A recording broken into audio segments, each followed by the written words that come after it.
Hello YouTube and Patreon, this is Nathan P. Butler, and this is our monthly project update for May 2022. It's coming later in the month than it usually does because it has been a crazy month. As you know, I am a teacher. I teach online full-time, but basically we just finished up one semester. We're gearing up for summer. I have a 3-day weekend in between. That's it, 3 days of any kind of break between spring semester and summer semester, or summer term, basically here. And throughout this month, along with that, there's been a couple of weekends where my wife has had to be out of town for a big chunk of the weekend, so it just hasn't meant a lot of time to record stuff like this.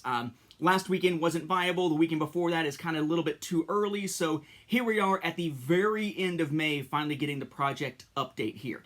It is also sort of a different time of day, a little bit different lighting coming in. Hopefully it won't be too distracting. I know it's sort of making me glow sometimes depending on where I'm sitting and how this thing is focusing in on me with the light and everything.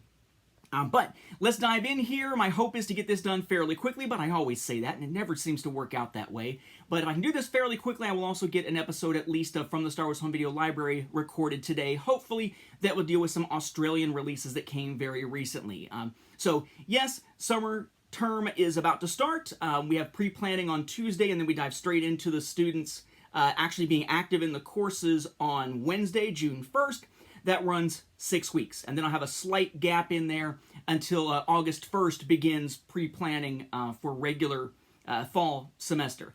This semester for the students ended this previous Wednesday, but then we put in grades on Thursday, wrap everything up otherwise on Friday. So literally it's just Memorial Day weekend is the only gap there is, Saturday, Sunday, Monday, between fall session, or excuse me, spring session and summer session. It's a marathon kind of period right now. But we did have some stuff actually come out this month. I was able to be productive when I could, and that resulted in some stuff actually being able to hit the internet for you guys. So let's start diving into those very quickly here. So first off, for Patreon, we had some new releases. And of course, as always, I want to thank all of you who are backers over there on Patreon. There are the 3 tiers, $1 that gets a thanks here, the $5 tier, which gets that, and also gets those 2 commentaries at least per month, primarily for the Clone Wars episodes. Those are audio commentaries you can download as an MP3 and listen while watching. And then we have the $10 tier, which is the nobility of the Butler universe, we call it, who get exclusive Q&A videos every single month. So in the Travelers to the Butler universe category, that $1 tier, we have David Bittner, John Sullivan, Kai Jacoby, Story Mode, Travis Cook, Justin Richard, Jeremy Goss, Ben Abrams, Michael Torson, Jacob Kapoor, Tony Jenkins, Kevin Kriener, and Austin Pierce. Then in the Denizens of the Butler universe, these are the folks that also get the commentaries. We have Craig Clayton, Jeff Rabjohns, Matt DeRocher, Walker Langstrat, Kyle Pellery, Joey Zitzman, Stephen Malicia, Robert Medina, Bobby Craig, Jeremiah Mustard, Jaina Keller, and Aaron Melzak, who, by the way, Aaron Melzak just helped me. Again, I am horrible at things like checking my computer's stats when looking at games because I don't really play PC games, but there's one coming soon that I'm kind of interested in. So he's sort of helping me figure out my way through my own mental fog of, oh, maybe my computer can do this, or maybe my computer can't do this, maybe I shouldn't spend the money, that kind of thing. So appreciate that, Aaron. And then, of course, we have the nobility of the Butler universe, those who get the exclusive Q&A videos as well. That is Sky Tri Pallasmere, if I'm saying that correctly, Connor Steyerman, Matthew Hardesty, Ennis, Big Mac Davis, Jonathan Confer, Sam Howard, Andrew Bettis, and Benjamin Handelman. Our last update was in the latter half of April, so the most recent releases through Patreon will be 2 Clone Wars commentaries and the exclusive Q&A for the nobility of the Learniverse. The Q&A was number 53, released on May 3rd. The commentaries on May 1st was Fugitive, and then on May 15th, Orders. So, of course, episodes in that Order 66 arc at the beginning of Season 6 of the Clone Wars. We are finally into Season 6 when it comes to actually releasing these commentaries here. Those, by the way, are commentaries number 112 and 113. There's a lot of them, because it's the entire series in chronological order. As for what's coming, on June 1st, we kick off the Clovis arc with An Old Friend. On June 15th, The Rise of Clovis. On July 1st, Crisis at the Heart. That will finish out the Clovis arc. Then we have the Disappeared arc on July 15th and August 1st. We have then the weird Yoda kind of tying directly into Revenge of the Sith imagery and such type arc, starting with the Lost One on August 15th. Then Voices September 1st, Destiny September 15th, and Sacrifice October 1st. On October 15th, we jump into Season 7, starting with Gone with a Trace on November 1st. We get Deal No Deal, November 15th, Dangerous Debt, December 1st, Together Again. Those are all recorded and edited and uploaded and ready to rock. Okay, so we are good to go for commentaries up to the beginning of December. I only have 8 episodes of Clone Wars left to record commentaries for. I've got notes for all of them. I have not recorded any of them yet. It's the Bad Batch arc and it's the Siege of Mandalore. So I will do those sometime in the near future, set those up. That'll take us into basically 8 more releases from this point, and just sort of getting towards the middle, but not quite to the middle of next year. And that will wrap up the Clone Wars commentaries completely. Once I get those recorded and ready to go, I will then begin taking my notes and getting ready to record a special set of commentaries specifically for Star Wars Visions. So that is still coming. Visions hasn't started any kind of production process yet, though. Now, most of my stuff, of course, these days comes out through YouTube, primarily looking at from the Star Wars Home Video Library. And we had a few of those come out since the last update. On May 2nd, we had episode 435. That's the one that took a look at the French trilogy sets that just got released this year that include the 4K Ultra HD Blu-ray film disc, the regular HD Blu-ray film disc, and the Blu-ray bonus disc for each film in those trilogies, so 9 disc sets for those. Then let's see, we had from the Star Wars Home Video Library number 436, which then looked at the ones coming out of the UK recently, which were Blu-ray, where it's film disc and bonus disc as 6 disc sets for each trilogy, and DVD, just the DVD film discs, 3 disc sets for each trilogy. Now, the US did not get anything like those. And then we had episode 437, which took a look at another of those releases of a Funko t-shirt, basically, that is designed to be in packaging that looks like 2 VHS cassettes, basically back to back. We also had Q&As from the Star Wars Home Video Library. We released number 6 back on May 7th, and number 7 back on May 14th. So you have seen some new Q&A episodes as well. If time permits, today or tomorrow I may record the next of those, because there's just not very many questions sitting there on the current one, so I could do it and have it be kind of quick. Then we also had some stuff that I was able to put out that are board game related. I am a fan of tabletop board games. Every now and then I will do a video when I can of certain games that I find particularly interesting to kind of show up their content or whatever. So on May 17th, I put out the last of the videos that I intend to do on Tiny Epic Dungeons. I did a video on the premium prototype when it arrived, because I did the honorary backer pledge on Kickstarter, so I did the prototype version, then showed the finished version as compared to the prototype version, and then just recently, the episode that went up in May was basically all the extras, like all the things that came later with the regular distribution of like the bag that it can go in, the monster meeples and stuff like that, or boss meeples in this case. Then on May 21st, just a few days later, I put out a content overview video that goes through every single component available through the Knockdown Kickstarter. Knockdown is like a 2-player board game that kind of plays like Street Fighter in a sense, kind of like a fighting game type thing. There's 3 volumes plus 2 little standalone characters, and I showed all the contents for every single one of those. And then because what I noticed when looking at that was that most of the how to play videos online tended to be using the prototype of Knockdown, which had somewhat different rules than the finished version, and almost no finished version information out there. I did an in-depth how to play video for Knockdown, which was released on May 24th. That is Knockdown from Awakened Realms Light. And then sort of heading from videos on YouTube into written works as well, I had a video on May 14th to celebrate the release of this. This is War Song, Tales from the Wars Universe. This is Preludes. I think the official title does still have the, War Song, The Battle of Phobos Preludes, which includes my first Wars novella. Over a decade ago, I wrote for the Wars franchise. That is the Wars TCG from Decipher Inc., which also had an RPG from Mongoose Publishing. It was basically the sci-fi franchise that Decipher launched to use the game mechanics of the old Star Wars CCG when they no longer had the license anymore. So they used those mechanics that they had developed in this new 5-faction game, 3 human factions, 2 alien factions. And in the era prior to a certain major event happening in that timeline, you just have the 3 human factions leading into this major conflict called the Battle of Phobos. And at the time, I was brought in to be the first of the authors of sort of revitalizing and relaunching that universe as prose fiction, a universe that had some previous short stories through people like Michael Stackpole, that had, of course, the games and their flavor text and the RPG and its text and everything, but really kind of getting a chance to be the Timothy Zahn type person with Heir to the Empire, jumping in to sort of relaunch and revamp it to kind of get it going again, but stay consistent with the rest, just build that universe, sort of reintroduce it to people. That was a novella called Healers and Hunters.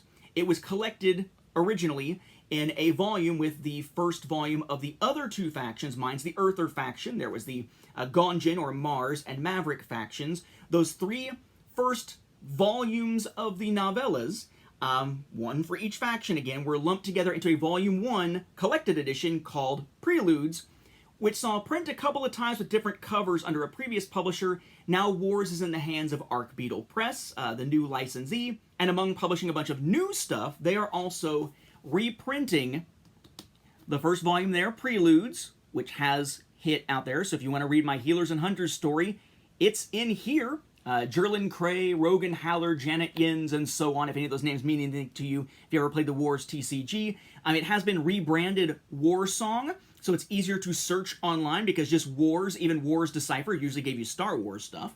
And they are going to be reprinting Stretti, which is volume 2 of the collected versions, which include the second volume from each faction, one of which was my Earther one called On Red Soil. That is not out yet. That is coming soon.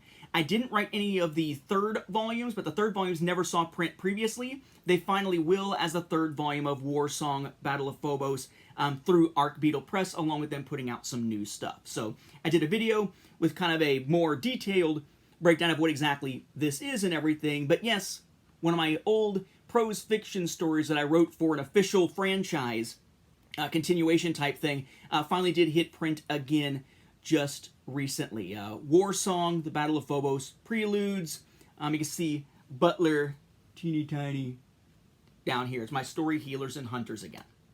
Beyond that, really nothing much to say in terms of other writing stuff. I haven't had a chance to really work on that spreadsheet of home video items or anything like that. I'm not working on anything else written at the moment, though I'd love to go back and reread and dive back into the Wars universe to someday write something else for Arc-Beetle Press, but so far hasn't been enough time in the day to really do anything like that. I will say, if there's anything else to sort of mention here, one is a milestone thing, and granted it's sort of a bittersweet milestone, in that this month, back on May 16th, we celebrated what would have been, had it still been around, the 20th anniversary of my very first podcast, or the 20th anniversary of when I got into podcasting, which was with the first episode of Chrono Radio back on May 16, 2002, which I recorded after coming home from a midnight showing of Attack of the Clones. It's weird to think that it's been 20 years since I began podcasting, and only, a short time since I finally retired from it, unless you count the commentaries as podcasting.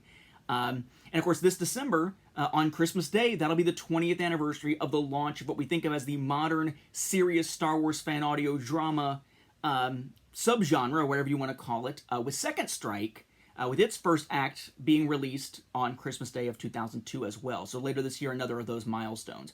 It's also 20 years since I moved to Georgia, because all this stuff was kind of happening around the same time. 2002 was a pretty momentous year of change for me in fandom projects and stuff like that. It was also the 5th anniversary of the Star Wars Timeline Gold, which wound up going on for many more years.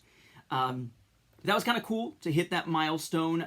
Looking back on it, kind of bittersweet a little bit since I'm sort of out of the podcasting thing now. Let's see. We also had a nice review come up for a Saga on Home Video 2nd edition from Christian Black over on the CJB Studios YouTube channel. So thank you very much for that, Christian. Very nice to see folks getting a Saga on Home Video 2nd edition and just enjoying it for what it is. It definitely was a labor of love, so I'm excited to see more people getting their hands on it here and taking advantage of the different format options that are out there. Again, you can find it on Amazon in paperback, Kindle, or hardback forms. Hardback is sort of the premium one, but costs more. Cheapest option is the Kindle version. It is a Kindle print replica version, so full color, but make sure you have a reader who can handle, or which can handle, print replica, not just e-ink type publications there. And let's see, beyond that, really not really a whole lot, I guess, to really speak about this month. I will say one kind of cool thing that came up. I mentioned I like tabletop board games. So I have a character that's actually based on me inside the Novus community expansion for the game Master of Wills. There's a character, or a card, named after my son in All or Nothing's Shadows of Kilforth.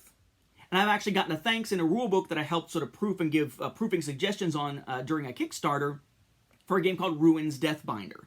I just recently found out, not realizing it, that when I took part in helping to provide some English language proofreading through another Kickstarter for a game called Sheol from Lunar Oak Studios, that when I provided that feedback and they wound up using some of it to help refine and update the rulebook, which went from kind of messy to really a very well done rulebook now, not mostly thanks to me or anything like that, I just offered a few suggestions, that it wound up with me getting thanked in that rulebook as well. So Sheol is about to be released here. It's about to hit freight within hopefully a matter of the next couple of weeks. So it should be arriving in a matter of, a month or two or whatever here. But I was kind of stoked to see that. Apparently I had downloaded the finished rulebook and had been reading through it and flipping through it for a while, never really paying attention to the special thanks box at the end, and turns out, yeah, I'm in there. So I thought that was pretty cool. So if you happen to back Sheol like I did, S-H-E-O-L, then hey, I'm in the rulebook. Check it out. I guess I should also note, since I was referring to those bona fides, I am in the rulebook as an honorary producer for Tiny Epic Dungeons as well. But that was because of the way that I did the pledge and everything. So yeah, that was kind of fun. Kind of a neat little thing. So we'll wrap this up with sort of the what are you playing, watching, whatever. So if those of you who don't care about that sort of thing want to go ahead and jump off, have a good month. I will catch you again in June and hopefully not be quite as late in the month as this time was. For those who do care about, what are you watching, what are you playing, etc., let's dive into it. So we start out with what are you watching? Right now, I have finished Halo. I finished catching up on SEAL Team and that sort of stuff. So right now, I'm working my way through the last seasons of Lucifer. As of right now, I am a couple of episodes into season 6, which is the final season of Lucifer on Netflix. And I got a big long list of stuff I need to catch up on other stuff. And then, of course, my wife and I are keeping up with Star Trek Strange New Worlds. And we're, of course, keeping up with Obi-Wan Kenobi that just premiered here in the last couple of days. So following all that stuff still, not really much in terms of new movies or anything. I'm waiting for Morbius until I can see it on 4K disc, or at least pick up the 4K disc, since I do have that for Venom 2. I have not seen Multiverse of Madness. I don't know if I'm going to have a chance to see that until it's on home video, but thankfully, at least, I guess it's supposed to be streaming late in June, so it's not that big of a deal. And yeah, just kind of trying to, keep up as much as I can with the TV shows, even though the movies are often slipping past me very quickly. I still need to rewatch the original Screams to remind myself, because I remember nothing about number 4 and very little still from 2 and 3, despite them being some favorites of mine years ago, so I can finally watch the new Scream on, was it Paramount Plus? HBO Max? One of those freaking streaming services. Let's see. What are you reading? I have paused in my reading of the Realms Lit RPG stuff so that I can pick up with reading, let's see, I'm reading Kagan the Damned, which is the new one by Jonathan Mayberry, the guy who does the Joe Ledger series that I've really, really enjoyed. Kagan the Damned has taken a while to really hook me. It's just not doing it for me yet, probably because he writes so well in first person for Joe Ledger that having something totally written in third person limited feels kind of awkward to me. I did also, and I forget the name of it, but I did just also read, I think it's called Kingdom of Bones, maybe? The most recent release by James Rollins, his Sigma Force series, so check that out recently. And I am reading Star Wars Brotherhood, but it's a physical copy that was sent to me for review, which also means I can't read it really at night, because that's usually on Kindle, so I'm picking up as much as I can as I go. I'm really, really enjoying it. I love the characterizations of Star Wars Brotherhood. I just don't have a lot of time to read the physical copy as opposed to Kindle, so it's taken me a while. Then let's see, what are you playing? Let's see, on PS5, I am currently playing Cyberpunk 2077. I restarted as a street kid again so I could actually follow the story this time instead of getting lost. I have taken a slight break, but we'll be getting back to Horizon Forbidden West. I'm kind of working on those two at this point. On PC, I just started playing Role Player. Role Player is one of my favorite tabletop games, and there's a digital version of that now, though it doesn't have the expansion, so I've been playing a little bit of Role Player through Steam, and I'm looking forward to in the next few days, hopefully my computer can run it, which is what Aaron was helping me with, Nemesis Lockdown, which is one of my favorite board game series. I've played Nemesis more than Nemesis Lockdown. Nemesis Lockdown just delivered fairly recently. But the Nemesis games are fantastic, and there is a digital version of Nemesis Lockdown that's coming that is essentially a video game version based on the mechanics of Lockdown, as opposed to it being like Nemesis Distress, which is like a FPS kind of thing, based on thematics thematically based on Nemesis, but not actually based on the game mechanics itself. So I'm looking forward to that. Hopefully the system will be able to run it. That'll be on Steam as well. That I'll be picking up. It's kind of weird for me to be doing any kind of PC gaming, but I'm good. I'm good. As long as my system that's not really designed as a gaming rig can play it, then fine. Great. Let's see. And then what am I playing tabletop-wise? Unfortunately, not a whole lot lately, except for some Knockdown to get a good feel for it before doing those videos. I haven't really had a chance to dive too much into other tabletop games recently. And then finally, what are you backing? Speaking of like Kickstarter and GameFound and whatnot, had to pull it up to see. I'm not sure which ones were mentioned last time. I did wind up backing the Dark Quarter, the DC deck building game 10th anniversary stuff. One of my favorite, just kind of weird games of years ago, Nightmare Chess, which is a card game that you play while you're playing regular chess that changes the rules and gives a bunch of kind of cool things into the mix. I have the first and second edition. Well, I have the first edition of Nightmare Chess 1. I have the first edition of Nightmare Chess 2. There's a third edition that combines both of them that I have coming, along with some variants and whatnot, just to have it all in one box. Battle Crest, which is a wallet game from Button Shy, Tiny Epic Vikings, and the only one that's still currently running is the Die role-playing game based on the Die comic. One of my favorite comics of all time that actually just finished recently is Die by Kieran Gillen, same guy that did like Darth Vader and whatnot for the Star Wars canonical relaunch. There's a role-playing game based on it, which is appropriate, and I'm backing a digital copy of the core rulebook for that. And I'm assuming coming up in the next few days, I will be backing, I believe it's called Thornraver, which is another game set in the universe of Master of Wills, but not a Master of Wills game itself. I believe that is launching on Tuesday the 31st, if all is according to schedule there. So, yeah. Lots of stuff is actually coming in at this point, showing up, like Reckoner Steel Slayer showed up recently. Sheol is about to ship. Nemesis Lockdown stuff came recently. So it's mostly right now a bunch of stuff that I backed years ago or a year or more ago that are finally showing up, more so than backing new stuff. Although it sort of feels like it's a lot of new stuff recently, but most of them were pretty cheap. So it's not like a big financial blast recently with the stuff, with the exception, I guess, of the DC deck building game 10th anniversary thing. And I think that's it. I think that's all the what are yous that we do most of the time, unless I'm forgetting something in the heat and it being late in the day and me being incredibly tired. So we will wrap it up there. Thank you for your interest in the various projects and whatnot. As I said, more stuff coming up in the very near future. I'm going to cut it here, though, so that I can hopefully get that episode recorded for From the Star Wars Home Video Library to show you guys those cool Australian sets that were just released. So thank you all for your interest, and I will catch you in a month, hopefully earlier in the month than this one. Thanks.